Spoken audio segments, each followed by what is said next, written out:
నిజం నిప్పు లాంటిది. అధికారం ఉంది కదా అని దానిని గుప్పిట మూసి ఉంచుదామంటే కుదరదు. చేయి కాలిపోతుంది. ఇప్పుడు ఆంధ్రప్రదేశ్లో జగన్ హయాంలో అధికారం అండ చూసుకుని ఇష్టారీతిగా జనం అనారోగ్యాలతో చెలగాటమాడుతూ నాసిరకం మద్యం సరఫరా చేస్తూ కోట్లు దండుకున్న అవినీతి తిమింగళాల గుట్టు బయటపడుతోంది.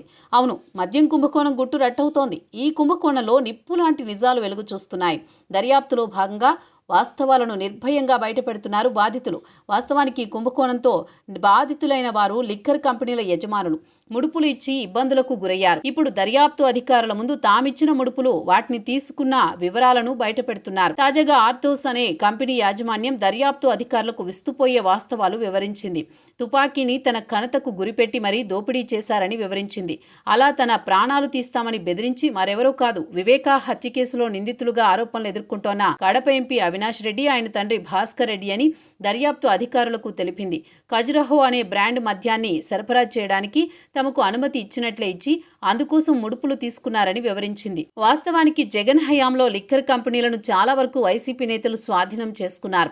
ఉత్పత్తిని గుప్పెట్లో పెట్టుకున్నారు. కొన్ని కంపెనీల్లో కేసు బాటిల్స్ కు ఇంత అని చెప్పి కమిషన్ వసూలు చేశారు. ఆ కమిషన్ నగదు రూపంలోనే కాకుండా బంగారం సహా ఇతర మార్గాల్లో వసూలు చేసుకున్నారు. ఇందుకోసం తప్పుడు కంపెనీలు సృష్టించారు. ఖర్చు లేని చోట ఖర్చు చూపించారు. లాజిస్టిక్స్ అందని ఇదని ఇష్టారీతిగా ఖర్చులు చూపించారు. ఇతర ఖర్చులు చూపించారు. ఇప్పుడు దర్యాప్తులో భాగంగా లిక్కర్ కంపెనీల యజమానులు నేరుగా ఫిర్యాదు చేయడానికి ఇంకా ధైర్యం చేయకపోయినా తాము ముడుపులు ఎలా చెల్లించామన్న వివరాలను వెల్లడించారు.